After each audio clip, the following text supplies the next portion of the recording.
네, 리피 선데이는 녹고교회 찬열 목사님 메시지를 가지고 우리가 함께 토론하며 이야기를 하는 시간입니다. 리피 선데이를 통해 우리는 한 가지를 꿈꿉니다. 말씀이 우리 삶에서 일어나 역사하길.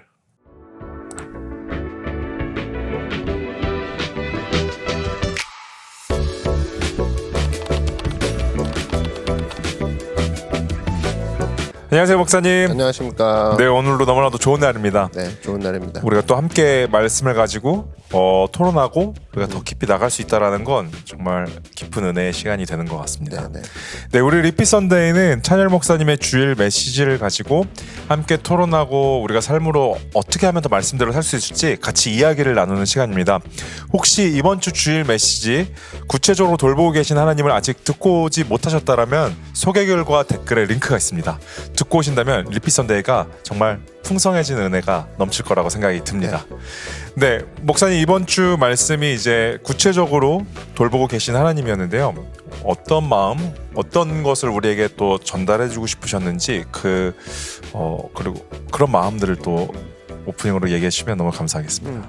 그 두 가지로 요약을 할 수 있을 것 같습니다. 결과적으로 하나님이 우리를 두리뭉실이 아니라 굉장히 구체적으로 돌보신다라는 그 마음, 주님의 마음을 확인하라는 그 뜻이 있었고, 한 가지는 구체적인 돌봄은 결국 살고 있는 우리에게 주신 사명이다. 구체적으로 우리가 돌보지 않으면 구체적인 돌봄은 우리 주변에서 일어나지 않는다.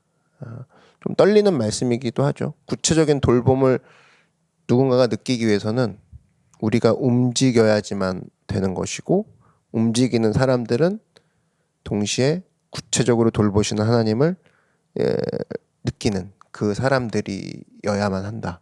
이 두 가지를 함께 좀 강조하고 싶었습니다. 감사합니다.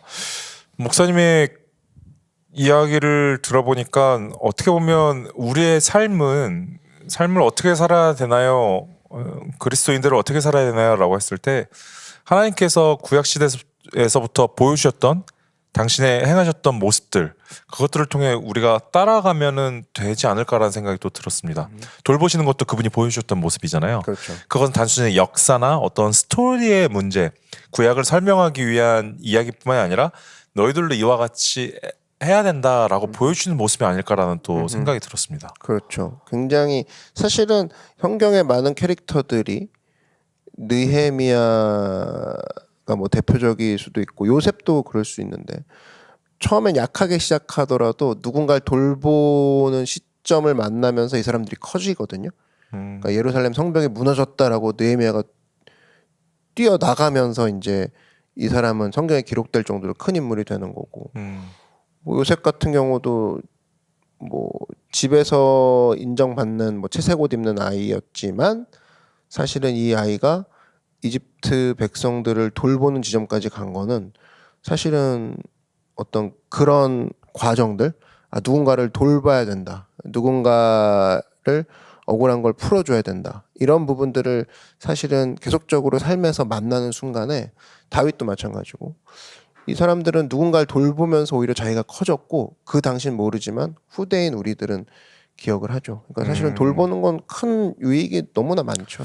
뭐 성경에 다른 인물도 많겠지만 목사님께서 방금 이야기해 주셨던 느헤미야, 요셉, 그리고 다윗들을 생각하면은 이들에게는 확신이 있었던 것 같아요. 그렇죠. 하나님께서 네. 우리와 함께 계시고 뭐 느헤미야 같은 경우에는 우리 민족이 이렇게 됐을지라도 여전히 그분은 되게 신기했던 게 나라가 이미 망했잖아요. 망하고 포로로 끌려간 상태에서 아무리 자기가 거기서 이제 고위 관리가 됐더라도 민족 자체는 사실 거의 망한 수준이었는데 거기서 그 하나님을 믿을 수 있다라는 건 전 대단한 믿음이라고 생각을 하거든요. 아마 좀 믿음이 뭐 희미해졌다 하더라도 자기가 돌보러 가는 그 과정에서 아마 그 믿음이 더 견고해지지 않았을까.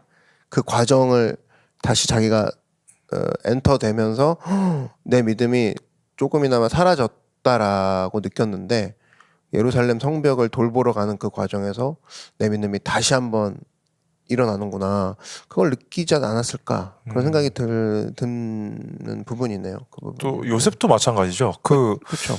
형들한테 팔리고 나서 형을 다시 용서하는 모습은 형들이 아무리 거기서 옛날 동생을 그리워하면서 울고 있을지라도 전 단순히 한 번에 그 모습 한 광경으로 해소되는 부분이라고 생각되지 않거든요. 그래서 이제 둘 다 공통점이 이 요셉이나 이 느헤미야나 결과적으로 예배라는 하나님을 계속 경험했을 때 이분이 날 구체적으로 돌보신다. 야, 감옥 가도 돌보시는구나. 여기까지 왔는데 고위 관리로 어쨌든 돌보심을 여기까지 이끄셨네를 계속 느꼈던 게 누적이 되면서 누군가를 돌보는 시점에 망설이지 않고 뭐 총리여든 아니면 관리든 포지션과 상관없이 뭐 거의 막 두 발 벗고 나서는 경우가 이 사람들은 예배를 통해 하나님을 계속 경험했다. 하나님의 구체적인 돌보심을 그냥 구체적인 돌보심을 흘려보내는 자리에 설 수 있었던 거. 그 확신을 이제 우리 그리스도인에게서는 믿음이라고 이제 이야기를 하죠. 그러면 세상 사람들은 그거 너무 허무맹랑하게 믿는 거 아니냐라고 얘기할 수 있는데 우리가 같은 문제더라도 목사님께서 방금 전에 느헤미야나 요셉의 이야기를 해주셨던 것처럼 하나님이 돌보고 계시다는 관점에 대해서 이 문제를 바라보는 것과 하나님은 나를 도대체 어떻게 하려고 다 버리셨어라고 하는 보는 관점에서 다릅니다. 다르죠. 완전히 다른데 세상 사람들은 현실을 직시하라고 하나님을 그렇게 허무맹랑한 거 믿는 거라고 이야기를 하는 관점이고 우리는 그거를 믿음이라고 부르며 붙잡고 있는 건데 성경의 인물들은 우리에게 그런 믿음을 보여주는 것 같습니다. 그렇죠. 불가능한 상황에서도 확신하고 있는 거, 돌보고 계시다라는. 그 어떻게 보면 완전한 믿음을 보여주는 거죠. 받은 믿음과 흘려보내는 믿음인데 지금 뭐 한국 청년들의 문제가 되는 거 다른 우리 한국 기독교인들도 그렇지만 여기까지는 해요. 구체적인 돌보심을 받기 원합니다. 받아 누리는 것까지는 해. 근데 이제 약자를 향해 나가라 부분을 이 부분이 충분히 체험 못해서 그런 것도 있고 또 너무 충분히 체험했는데 나가는 시점인데 그 부분을 여러 가지로 이제 안 나가는 돌보는 걸로 흘려보내지 않았을 때 이건 이제 성벽을 향해 출발하지 않은 느헤미야로 이제 늙어 죽는 거고, 그죠? 어떤 총리가 끝이었던 요셉, 이스라엘 백성들을 돌보지 않고 이렇게 되는 부분이 여기까지 반쪽짜리 믿음, 반쪽짜리 기도 응답이 되게 많아요. 그러니까 이 부분으로 넘어가는 거를 희생이라고 생각하는 거죠.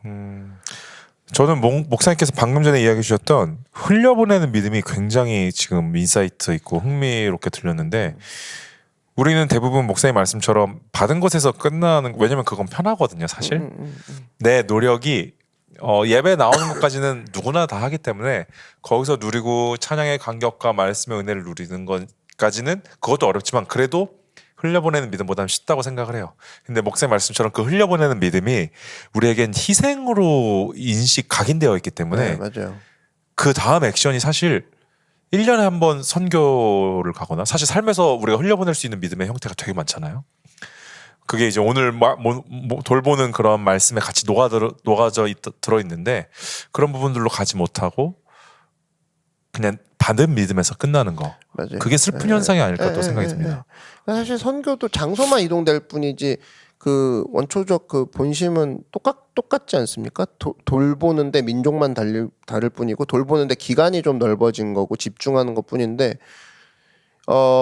생활 속에서 이 구체적인 돌봄을 경험하지 못한 사람은 구체적인 돌보는 지점을 찾기가 너무 어려운 나머지 예를 들면 선교에 몰빵한다든지 아니면 아예 안 한다든지 내가 시간이 없다 요즘 이런 식으로.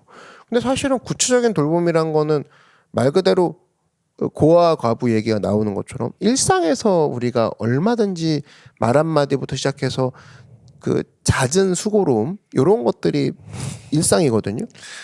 너무 와닿네요. 잦은 수고로움. 네, 그런 것들이 있는데 대부분 이제 하는 말이 시간 없어요, 돈 없어요. 요즘엔 정신이 없어서 하는 일이 있어서.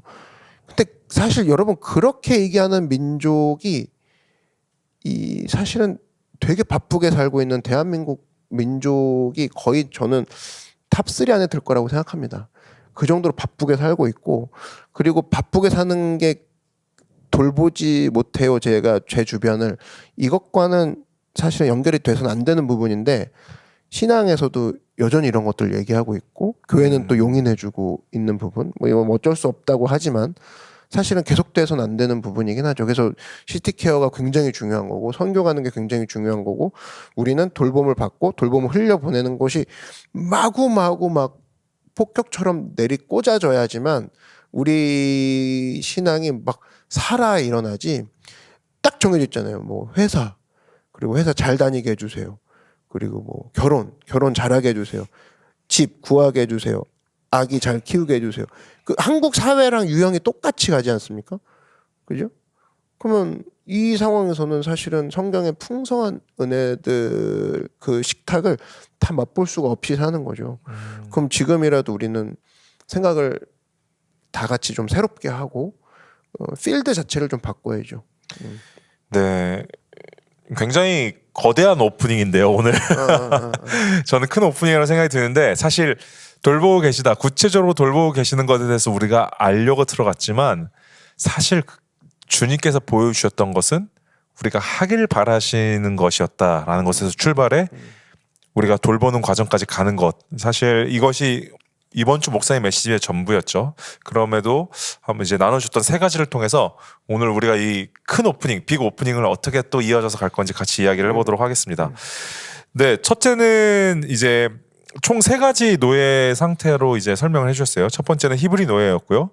두 번째는 이제 스스로 노예가 된 사람들의 이야기였고요. 세 번째는 여성 노예의 문제였습니다. 그래서 첫 번째 히브리 노예는 이제 히브리 노예에서부터 당장 목사님께서 말씀해 주셨던 것은 돌보는 상태를 얘기하셨습니다. 내적인 거랑 외적인 걸 얘기해 주셨는데 내적인 것은 히브리 노예는 반드시 기간이 지나서 해방시켜줘야 되는 하나님의 법이 있었기 때문에 우리 안에 문제가 있다라면 그 문제도 적용을 해본다면 히브리 노예가 해방됐던 것처럼 끝나는 문제이다.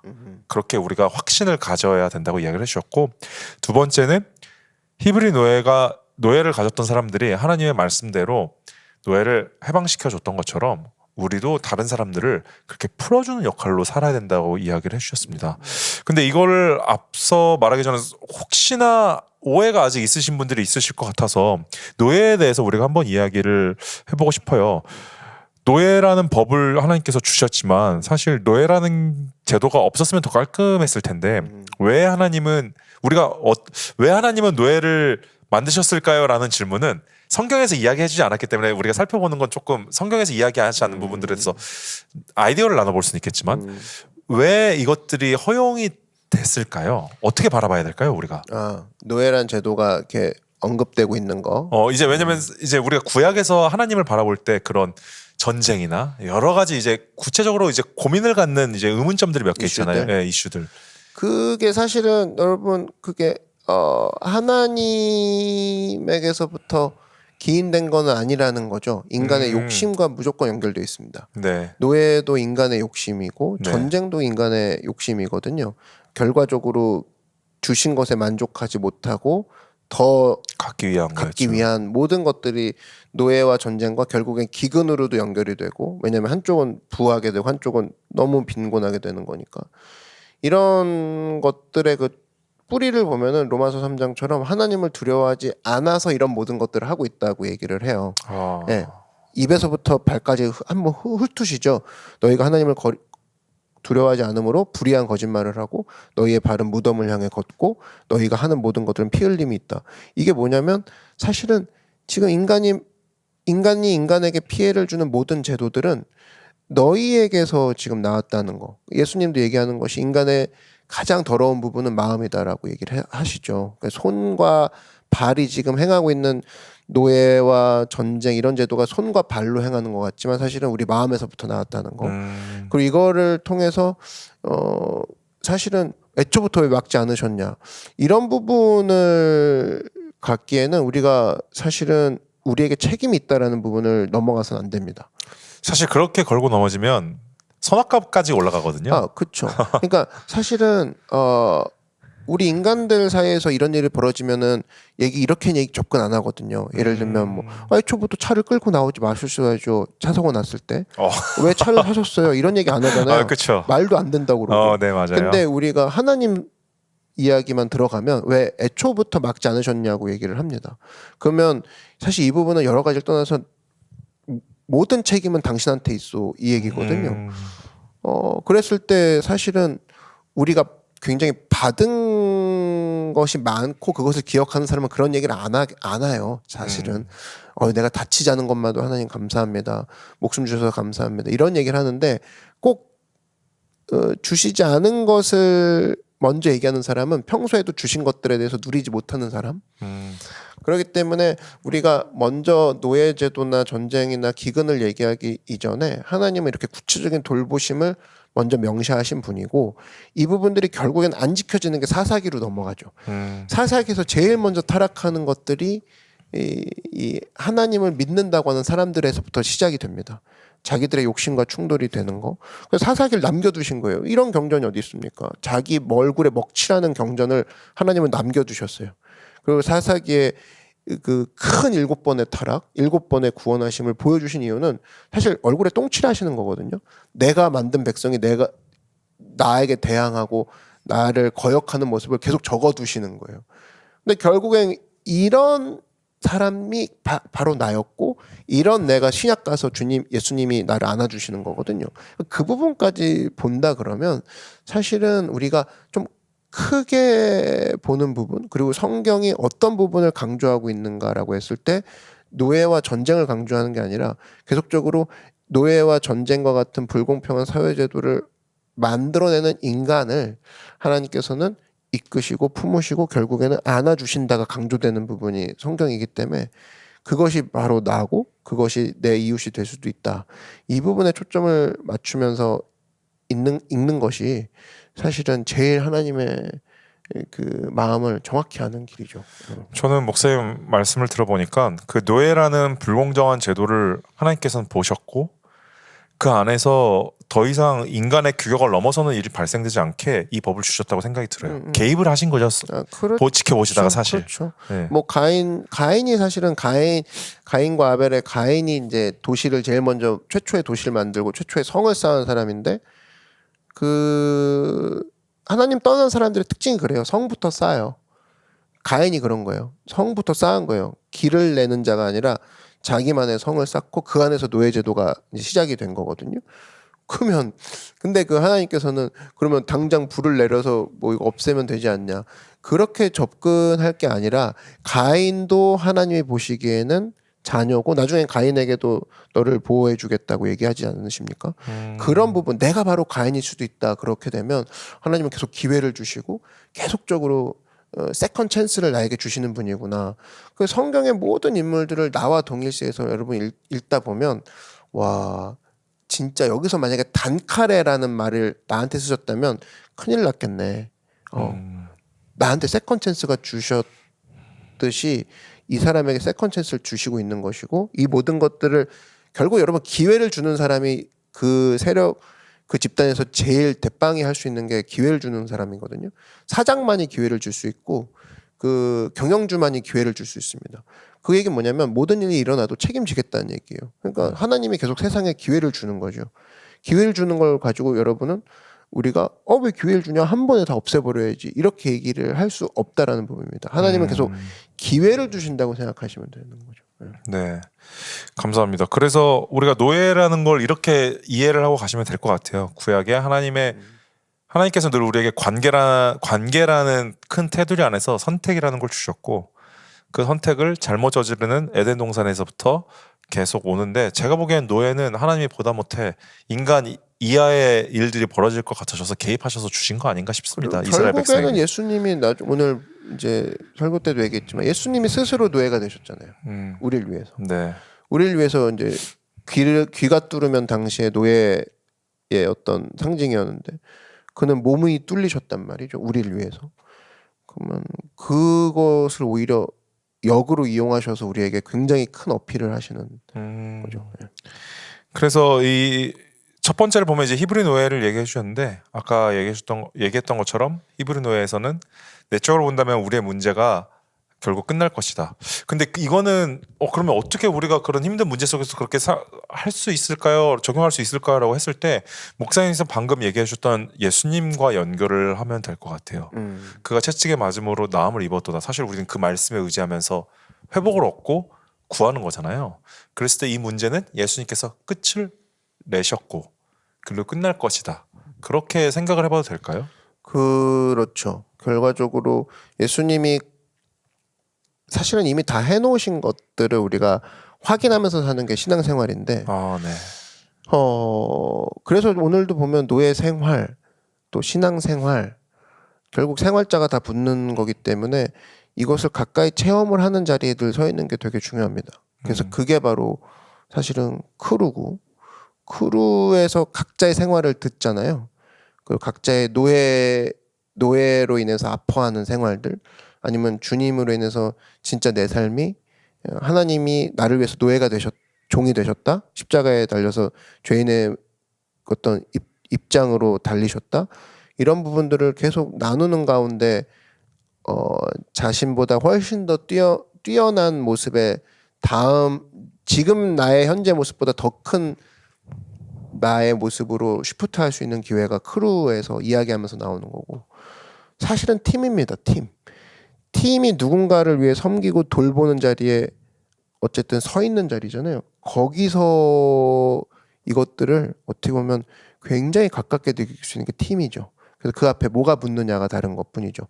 선교팀이냐 뭐 봉사팀이냐 찬양팀이냐인데 결과적으로 이런 모든 것들은 내가 지금 어떻게 보면 하나님의 종으로 움직이는데 이건 그가 나를 위해서 먼저 종이 되셨기 때문에 가능한 일이고 내가 이렇게 흘려보내는 이 실제적으로 손에 잡히고 전달되어지는 이 느껴지는 것이 내 삶 가운데 계속 있다? 그럼 이것들은 이 사람은 엄청난 축복의 자리에 있는 거예요. 그래서 사실은 오늘 구체적인 돌봄이 이야기인데 이걸 콜투 액션으로 한다 그러면 여러분 팀의 자리 아니면 섬기는 그 자리에 서 있는 것이야말로 실제적으로 이 하나님 설명 안 되고 표현 안 되는 하나님의 사랑을 더 느낄 수 있는 자리라는 거죠. 섬기는 자리가. 어떻게 보면 히브리 노예를 통해서 이제 해방이 정해져 있던 하나님의 법을 보면서 우리도 이제 다른 사람들을 풀어주는 역할에 있어야 된다라고 했는데 사실 섬기는 거잖아요. 그쵸. 아까 얘기했던 사사로운 수고들이 계속 발생되는 게 사실 팀이거든요. 맞아요. 누군가를 해방시키는 자리에 있는 거예요. 팀은. 그죠? 찬양팀도 싱어들이 그냥 노래하는 게 아니라 이쪽 자리에 앉은 사람들에게 계속적으로 눈빛을 보내고 그 마음을 담아서 노래하는 게 여러분 자유하십시오. 그거 선포하는 자리가 찬양팀이고 연주도 같이 하는 거고 또 TV로 나가게 하는 이 팀들도 결국에 혹시나 자기 집에서 눌려있는 사람 있냐 이 영상을 보고 풀리길 바란다. 계속 그걸 흘려보내는 거. 디자인도 마찬가지 아닙니까? 그러니까 그 자리가 굉장히 귀한 자리고 그걸 직접적으로 하는 게 이제 아울렛지 팀 같은 보여지는 팀이지만 사실은 우리의 모든 목적은 하나님께 멀리 떨어진 자들이 가까이 오게끔 풀어주는 자리. 그것을 느끼는 건 팀이고 동시에 섬기는 자리다. 이것만한 교보제는 없죠. 네, 히브리 노예를 통해서 우리가 첫 번째 알아본 거는 이제 풀어주는 역할 그리고 내 문제도 풀릴 것이다라고 했을 때 우리가 풀어주는 역할에는 어디에 있는지 한 번씩 고민해 보시는 게 좋으실 것 같습니다. 맞아요. 그리고 삶에서도 가정에서도 회사에서도 다 마찬가지겠죠. 사실 그리스도의 의무를 갖는 게 뭐 혹자는 회사 생활, 교회 생활 따로 얘기하는데 예수님을 믿는 생활이 어떻게 지역마다 생활이 달라질 수 있겠어요? 사실 그쵸. 같은 거죠. 그래서 시한부 원리라고 했는데 시한부 선포를 하고 가는 게 중요해요. 보통 이제 자기한테 시한부 선포를 하죠. 난 죽을 거야. 그건 성경적 원리가 아니라는 거죠. 성경의 오늘 원리는 문제를 향해 시한부 선포를 하라는 거예요. 이 문제는 지나갈 거야. 이 고난은 지나갈 거야.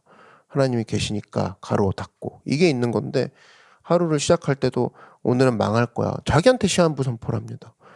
그것을 하지 않고 내게 있는 고통, 내게 있는 아픔이 시한부야. 그리고 동시에 그 시각으로 누군가를 보게 되는 순간 그 사람에게도 그 사람이 아닌 그 사람이 갖고 있는 문제에 대해서 시한부 선포를 할 수 있게끔 도와주며 가는 거. 그런 자세들이 우리에게는 필요하다. 네, 두 번째는 스스로 노예가 된 사람 이야기를 해주면서 하나님 앞에서 스스로 포기하는 것이 있는가 이제 종에 대해서 이야기를 해주면서 여러 가지 이야기 해주면서 저에게 가장 인사이트가 있었던 거는 이제 하나님 앞에서 스스로 포기하는 것이 있는가 즉 하나님 앞에 종됨이 있는가를 말씀해 주셨어요. 우리가 이것을 위해서는 어떻게 보통 삶은 두 가지인 것 같거든요. 하나님께 종이 되거나 하나님께 종이 되지 않거나 아니면 또 있을 수 있겠죠. 이도 저도 아닌 모습이 있을 수 있겠죠. 근데 우리가 믿는 신앙인으로서 점진적으로 나간다고 했을 때 어떻게 우리가 하나님을 향한 포기하고 하나님께 종된 모습으로 나아갈 수 있을까요, 목사님? 결과적으로 이제 거기서 이제 제일 좀 현대적으로 우리 삶에 좀 방해가 되는 것이 이제 보상 심리라고 할 수가 있죠. 내가 하나님께 이 정도 바치고 있으니 이 정도는 내가 가져야 되겠습니다. 발전시키면 이 정도는 포기 못합니다. 이 정도는 주셔야 하면 됩니다. 그러다 보면은 사실은 결과적으로 그것의 종이 돼버리는 역할이 되는 거기 때문에 아브라함을 떠올리면은 아브라함은 하나님이 나의 보상이라고 생각했어요. 그렇기 때문에 이삭을 보상으로 생각 안 한 거죠. 그러니까 포기가 가능했고 그걸 하나님은 믿음이라고 얘기를 해주신 것처럼 우리는 내게 지금 일어난 모든 좋은 것들은 사실 주님이 나의 보상이시고 이거는 결과물이고 주님의 옵션인 선물일 뿐입니다. 이 생각을 가지고 있어야 되는 것이고 그렇지 않다면 우리는 보상 심리를 운운하면서 계속 말씀해 주신 것처럼 이도 저도 아닌 평행선을 가게 되겠죠. 그래서 지금 나의 보상은 예수님이시다. 이 부분을 계속적으로 확실하게 믿음을 세워야 되는 부분이 제일 크죠. 어떻게 보면 말씀 생활이 될 수 있겠네요. 그 예수님의 보상에 대한 확신을 가져가야 되니까. 맞아요. 말씀이 없이 이제 기도를 하는 게 위험한 게 하소연과 넋두리만 될 수 있거든요. 내 속에 있는 하나님 이 정도의 하나님이면 기도는 할 수 있다. 그렇지 않은 게 말씀 성경이라는 건 하나님이 우리한테 말씀하시는 툴이고 그리고 기도는 내가 하나님께 말하는 툴이기 때문에 그가 나한테 얘기하시는 게 주님이 나한테 기도로 얘기하시진 않잖아요. 주님은 이미 성경으로 말씀을 하시기 때문에 이걸 통해서 그분이 어떤 분인지 어떤 일하는 스타일이 어떤 건지를 아는 거예요. 성경은 한마디로. 그러니까 그분이 어떤 스타일로 일해?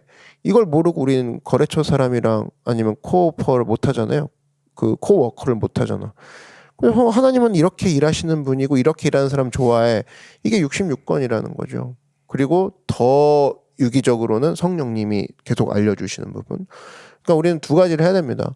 성령님을 의지하는 기도, 그리고 성경을 통해 하나님과 그런 예수님을 계속적으로 어떤 사람을 좋아하시고 어떤 일 스타일을 갖고 계시는구나. 이 부분을 갖고 가야 되는 것이 사실은 같이 가야죠. 감사합니다. 세 번째는 이제 여성 노예 문제를 이야기해 주시면서 하나님께서 이렇게 세심하게 세밀하게 이야기를 해주셨다라고 했는데 저는 이제 목사님 말씀을 들으면서 목사님 마지막에 약자란 얘기도 해주셨고 아까 오프닝 때도 얘기해 주셨지만 사각지대에 있는 사회적 약자에 관해서 하나님께서 이야기를 해주시는 것 같았어요. 뭐 고아, 과부, 사람 손에 너무 연약한 사람들 있잖아요. 그러면서 이것이 우리가 그들에게 가야 되는 모습이 아닌가, 돌봄으로 가는 것. 결과적으로 아까 전에 우리가 큰 오프닝 때도 이제 나 돌봄에서 끝나는 게 아니라 흘려보내는 믿음으로 그것들을 얘기하신 거 아닌가라는 생각이 또 들었습니다. 이 고아 과부의 이야기가 많이 나오는데 성경에 보면 근데 고아 과부가 굉장히 이 반전을 갖고 있는 단어입니다. 이게 남의 이야기가 아니라는 거예요. 네. 당장 내가 오늘 하늘나라 가잖아요. 그러면 바로 고아랑 과부가 발생이 되는 거예요. 내 와이프는 과부가 되고 내 아이들은 고아가 되는 거예요. 가장 가깝게 일어날 수 있는 단어가 고아와 과부고 이것을 주님은 아시는 거죠. 그래서 사실은 고아와 과부는 남을 위해 도와라가 아니라 나를 보호해주는 단어인 거죠. 내가 죽었을 경우에 내 가족들을 돌봐줄 사람들이 계속적으로 서는 거죠. 계속적으로 빌드가 되는 거죠. 이 부분을 생각한다 그러면 고아와 과부는 사실은 우리 주변에서 일어날 수 있는 가장 가까운 단어고 이거를 기억하고 내가 움직이기 시작하면 남의 단어가 아닌 이제는 나의 단어로서 또 삶의 방식도 이제 점점 바뀌는 거죠. 그러니까 돕게 되는 거군요. 그렇죠. 네. 암 환자를 보는 거랑 똑같은 거예요. 나도 그럴 수가 있겠구나. 똑같은 거죠. 네. 그래서 우리가 사회적 약자를 바라볼 땐 단순히 도와야 되는 게 아니라 나일 수도 있고 나일 수도 있죠. 네, 그런 똑같은 사람이기 때문에 돕는다라고 생각을 했을 때 우리가 돌보는 것으로 하나님께서 돌보신 방식처럼 더 돌보는 것으로 나갈 수 있지 않나라는 생각이 또 듭니다. 그러니까 혼자 신앙생활하는 게 되게 위험한 게 뭐냐면 이런 걸 할 수가 없는 거예요. 고아 과부가 개념으로만 머물러 있는 겁니다. 혼자만 신앙생활하면 고아 과부는 단어예요, 그냥. 나일 수도 있다가 아닌 거죠. 왜냐하면 누군가를 보면서 느끼는 지점이 없으니까. 그러니까 누군가를 보면서 이 사람이 과부가 됐다고 하루아침에 이 사람이 하루아침에 고아가 됐다고 어떡하지가 아니라 나한테 돌보라고 하셨구나. 왜? 나도 그럴 수 있으니까. 이런 지점은 그 공동체 안에서만 이제 발생이 되는 거거든요. 그래서 사탄은 늘 고립을 시킵니다. 늘 고립시키고 버티컬하게 성장하는 걸 얘기하는데 성경적 성장은 어떻게 보면 이 옆으로 가는 거죠. 수평적인 같이 성장하는 거. 그래서 이 부분을 우리가 놓고 본다 그러면 내가 진짜 이번 연도에 성장을 하고 싶어. 해피 뉴 이어였는데 이제 구정을 지냈으니까 진짜 성장하고 싶어. 그러면 공동체 안에서 이것을 발효가 되지 않으면 사실은 외압 그런 갑자기 병에 걸린다든지 갑자기 큰 재앙이 닥쳤을 때 한순간에 무너지는 이유가 바로 그런 겁니다. 주변의 공동체와 함께 성장하지 않았을 때 위험이 있는 거죠. 목사님께서 이번 주 말씀 처음 설명해 주실 때도 이제 생활이라고 했을 때 결혼 생활, 뭐 군대 생활 여러 가지 이야기를 해주면서 결과적으로 생활이라는 거는 커뮤니티랑 반드시 공동체랑 연결되는 지점을 이야기하는 것이고 그 안에서 어떻게 살 수 있을 것인가라고 오프닝을 해주셨어요. 사실 돌봄이라고 해서 이야기를 시작하셨지만 공동체와 돌봄은 뗄래야 뗄 수 없는 관계로 설명을 해주셨고 우리가 공동체 안에서 들어가는 것만이 신앙도 생활이잖아요. 결과적으로. 네. 혼자서 생활하는 건 제가 생각하기에 정말 특수한 사람 100명 중에 한두 명 제외하고서는 없다고 생각이 듭니다. 물론 있을 수도 있겠죠. 3-4명 있을 수도 있겠죠. 그러나 그만큼 적다라고 생각을 하고 대부분은 공동체를 생활할 수 있는 그런 과정에 있으실 텐데 리피 선데이를 듣는 녹화분들은 공동체가 아직 없으시다면은 들어가셨으면 좋겠습니다. 이것은 뭐 우리의 찬열 목사님과 저의 바람이 아니라 성경에서 계속 처음부터 이야기를 하고 있고요.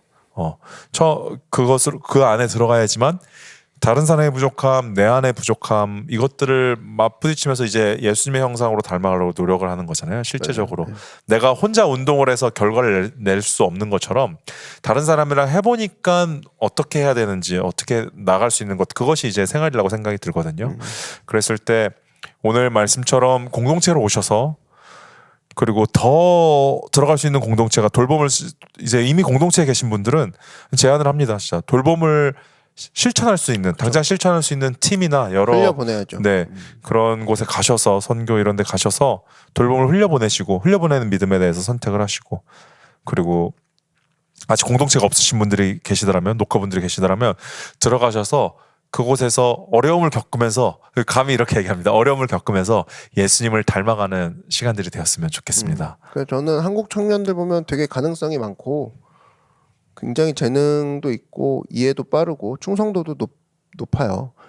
그 뛰어난 청년들이기 때문에 사실은 이 힘을 자기를 위해서만 온전히 쓰냐 아니면 우리가 성경의 원리를 붙잡고 공동체 가운데 흘려보내는 에너지로 우리가 함께 성장하는 자리로 가냐는 이제 우리가 두 번째를 선택해야 될 때죠. 굉장히 사실은 안타깝기도 하고 우리에게 주시는 사명이기도 한 게 청년들을 바르게 이 중심을 좀 가게 해야겠다 이런 생각이 많이 드는 그런 지점에서 출애굽기 21장 이번 설교는 여러 가지로 좀 교회 방향과 청년들이나 요즘 중고등부들도 많이 만나고 있는데 그 친구들에게 어떻게 얘기를 해야 될까 이 부분을 굉장히 많이 생각하게 된 시간이었습니다.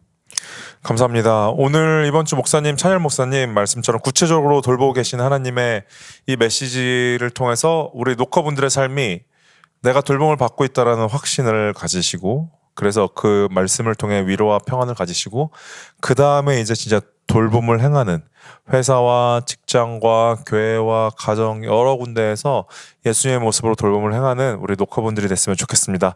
찬열 목사님 마지막으로 메시지 전해주시고 우리 또 인사하며 마치겠습니다. 네, 여러분 결국 예수님도 우리가 죄인 되었을 때 오셨다고 했던 부분이